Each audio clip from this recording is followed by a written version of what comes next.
Hello বন্ধুরা, সবাই কেমন আছেন? আশা করি সকলে অনেক ভালো আছেন, সুস্থ আছেন। আজকে আমরা যে বিষয়টা নিয়ে এক্সপ্লেন করবো সেটা হলো ম্যাগনেট পিলার, যেটা সারা বিশ্বে অ্যাভেলেবেল। সবাই প্রত্যেকটা কান্ট্রির নজরে আসে, সেটা হলো বাংলাদেশ, ইন্ডিয়া সহ কয়েকটা কান্ট্রি, পাকিস্তানে, যেখানে আসলে ম্যাগনেট পিলার রাখা হয় এবং যে দেশে বেশি বজ্রপাত হয় ওই দেশে ম্যাগনেট পিলার রাখা হয়েছিল। এখন যেহেতু আমরা বেঙ্গলি, আমরা বাংলাদেশি, সেহেতু আমাদের বাংলাদেশের ম্যাগনেট পিলার নিয়ে বা বাংলাদেশের যে দর্শকগুলো আছে, বাংলাদেশের যে মানুষগুলো আছে, এরা আসলে কিভাবে এটা নিয়ে এক্সপ্লেন করে এবং তাদের ধারণাটা কি, তারা ম্যাগনেট পিলার দিয়ে কোটি কোটি টাকা কামাই করবে, কোটি কোটি টাকার মালিক হবে, এই স্বপ্নটা অনেকেই শুয়ে দেখেন। বাট সেই বিষয়টা নিয়ে আজকে আলোচনা করব। হ্যালো বন্ধুরা, দা ভয়েস টিভির আরো একটা নতুন এপিসোডে আপনাকে স্বাগত জানাচ্ছি। ম্যাগনেট পিলার, যেটা আমরা সচরাচর সবাই আসলে শুনে থাকবো যে ম্যাগনেট পিলারের দাম নাকি হাজার হাজার কোটি টাকা হয়ে থাকে, একটার দাম 36,000 কোটি টাকা বাংলাদেশি, এরকম অনেকেই বলে থাকবেন। বাট তার আগে আমি আপনাকে একটা কথা বলতে চাই, দাম অনেক টাকা, মূল্য অনেক টাকা, এটা ঠিক আছে, বাট এটা আপনি পাবেন কিনা এটাও কিন্তু 100% সততা নেই। কারণ সব সময় সবকিছু আমাদের সৌন্দর্য বা আমাদের মনের ইচ্ছাটাকে পূরণ করে না। আসলে এটা ভাগ্যে লেখা থাকে, যাদের আসলে রাজ্য ভাগ্য একটা কথাই আছে, তারা আসলে এগুলো পেয়ে থাকে, তারা আসলে ধনী হতে পারে। এটা যদি আপনি পেয়েও যান, তাহলে এটা সেল করতে পারবেন কিনা, ওই ধরনের গ্যাং পাবেন কিনা, ওই ধরনের সিন্ডিকেট পাবেন কিনা, এটা নিয়েও কনফিউজ। আর এটা টোটালি বাংলাদেশ ইলিগাল, যার জন্য এটা আপনি সেল করতে পারবেন কিনা এটা নিয়েও কনফিউজ থাকতে পারেন। এরপরে আমাদের যে মেইন কথাটা, সেটা হলো এই পিলারগুলো আসলে অনেক আশা বা স্বপ্ন দেখে অনেক টাকা পয়সা ব্যয় করেছেন। এরকম আমার কয়েকটা লোক দেখা আছে যেগুলো আসলে অ্যাভেলেবেল, আমার সাথে অনেক সিনিয়র, যারা এক কথায় বলতে গেলে আমার বাবার বয়সী। তারা প্রায় সেই 1997-92 থেকে শুরু করেছিল, এখন পর্যন্ত তারা এই লাইনের উপরে আছে। তাদের প্রায় বলতে গেলে ভালো একটা অর্থ সম্পদ ছিল, একটা সময় বাসা বাড়ি নাম যশ খ্যাতি সব দিক দিয়েই তারা একদম সুপারস্টারের মতো ছিল, একটা কথা বলতে গেলে। এখন তারা আসলে এক কথায় শর্টকাটে যেভাবে আসলে অনেক সময় ইউটিউবে ভেসে ওঠে যে রাস্তা থেকে পথের ফকির, এরকম অনেকে ফেক নিউজ তৈরি করে, বাট ওই রকম কিন্তু বাস্তবে তারা এখন ওই রকম হয়ে গেছে। আমার এক চাচা আছে যে 1,59,00,000 টাকা শুধুমাত্র এই পিলারের পেছনে খরচ করেছে। বাট এই কথাটা আমি এজন্যই বলতেছি, আপনারা এই লাইনে ঘোরাটা বন্ধ করে দেন। আর সে কিভাবে খরচ করেছে জাস্ট আমি একটু আপনাদের ধারণার এক্সপ্লেন দিতেছি।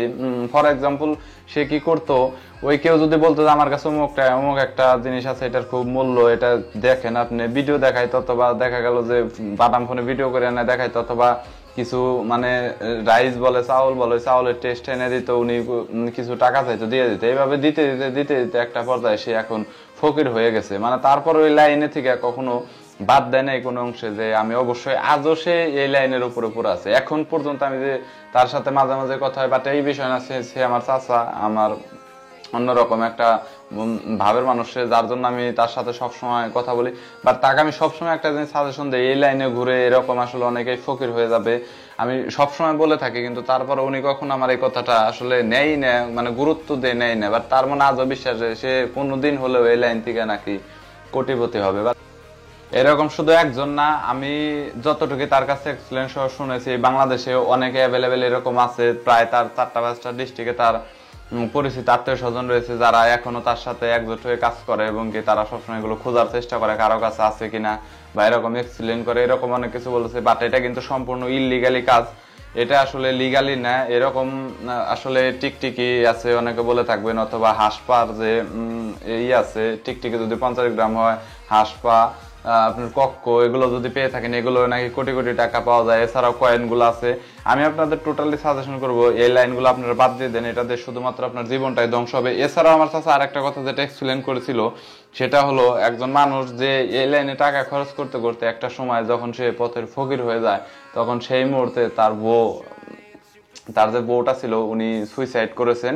অ্যাটলিস্ট যেটাকে আসলে গ্রাম অঞ্চলের ভাষায় বলা হয়, তা সে ফাঁসি দিয়েছেন। সো বুঝতেই পারছেন তার জীবনটা আসলে কতটুকু, আর এটা থেকে আসলে তার জীবনে কত বড় একটা ক্ষতিগ্রস্ত হয়েছে। পরবর্তীতে সে ভালো হয়ে যায়।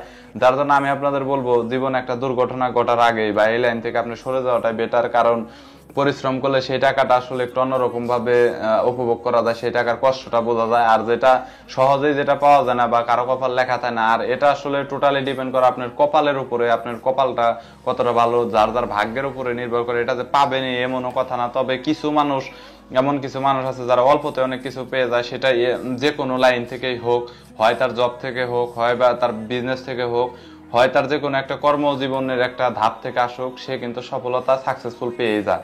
আর আমি আপনাকে টোটাল সাজেশন করবো, যারা এই ধরনের লোক আছেন বা যারা এগুলো এক্সপ্লেন করেন, এগুলোর অনেক দাম বা এগুলো নিয়ে ভাবাভাবি করেন বা এগুলো কি আছে কিনা এগুলো টোটালি বাদ দিয়ে দেন। কারণ এগুলো যদিও থেকে থাকে সেগুলো আসলে অনেক আগের কথা, সেগুলো এখন বর্তমানে আর নেই এখন। আর আগের যে কয়েনগুলা নিয়ে যতগুলো ইউটিউবে ভিডিও আছে সবগুলো আসলে যারা তৈরি করেছে এগুলো পাওয়া যায় না কখনো, যদিও পাওয়া যায় সেগুলো আসলে নিউজ সহ অনেক আগেই এগুলো আসলে একটা মাতামাতি হই হুল্লা হয়েছে পড়ে গিয়েছিল, যার জন্য এখন ওই রকম ভাইরাল টপিক এগুলো নেই। সো বুঝতেই পারছেন অ্যাটলিস্ট আমি কি বলতে চেয়েছি, এগুলো বাদ দিয়ে দেন। আর এটা সম্পূর্ণ ইলিগালি কাজ, গভর্নমেন্ট এটা ইলিগালি কাজ। যদি আপনি এটা নিয়ে কোনো সমস্যা বা এটা নিয়ে যদি কোনো বিপদে পড়েন বা তাদের যদি এক্সিলেন্ট তাদের চোখে যদি পড়ে যান, তাহলে হয়তো বা আপনার যাবজ্জীবন অথবা ফাঁসি হয়ে যেতে পারে, এরকম একটা অবস্থা। যার জন্য আমি আপনার সাজেশন করবো আপনার কখনো বাহ্য পথে এরকম কোনো স্বপ্ন দেখতে যাবেন না। তাহলে আর যত কষ্ট ছাড়া যত আপনি স্বপ্ন দেখতে যাবেন তত সেই কাজটা আপনার জন্য আরো মারাত্মক আপনাকে ক্ষতিগ্রস্তর দিকে টেনে নিয়ে যাবে। যে যতটা মানে সহজে টাকা আয় করতে চায় তার জীবনে ততটাই বিপদ আসতে পারে। তো বুঝতেই পারছেন। আর যতটা যে একটু কষ্ট করে টাকাটা উপার্জন করে সেই টাকাটা বৈধ হালাল হিসেবে হয়। সর্বশেষে বলতে চাই আপনারা এই কাজগুলা করবেন না ভাই। যে ধরনের যারা আছে, যদি আপনার আশেপাশে নিয়ে কেউ থেকে থাকে তাহলে টোটালি তাকে মানসিক, এটা আসলে একটা এক কথায় বলতে গেলে মাদকাসক্ত, আসলে যেটা আসলে নেশার মতো কাজ করে, মানুষের মাঝে স্বপ্ন দেখা কাজ করে যে আমি অনেক টাকার মালিক হব। সো এটা থেকে তাকে এক্সপ্লেন করবেন, তাকে বাইরে আনার চেষ্টা করবেন এই বিষয়টা থেকে, তাকে টোটালি বোঝাবেন, এতটুকুই। আর ভিডিওটা যদি ভালো লাগে তাহলে লাইক দেবেন। আর নিউজটা আপনাদের সাথে পাবলিশ করার মানে বিরল চেষ্টা ছিল, এবং ভিডিও বানিয়ে মেক করে আপনাদের মাঝে নিউজটা ভাইরাল করে দিলাম। আপনারা প্লিজ আমার চ্যানেলটা সাবস্ক্রাইব করবেন। আর আমি আসলে কোনো ফেক ভিডিও মেক করি না, আমি সবগুলা রিয়েল ভিডিও মেক করি। এটা শুধুমাত্র বলার জন্য ছিল যেগুলো আসলে ভালো না, এগুলো অনেকে ফকির হয়েছে বা এই নিউজগুলো এটা সম্পূর্ণ সরকার বিরোধী কাজ, এটা আপনারা কখনোই করবেন না। সবাই ভালো থাকবেন, সুস্থ থাকবেন, নিজের খেয়াল রাখবেন। Take care.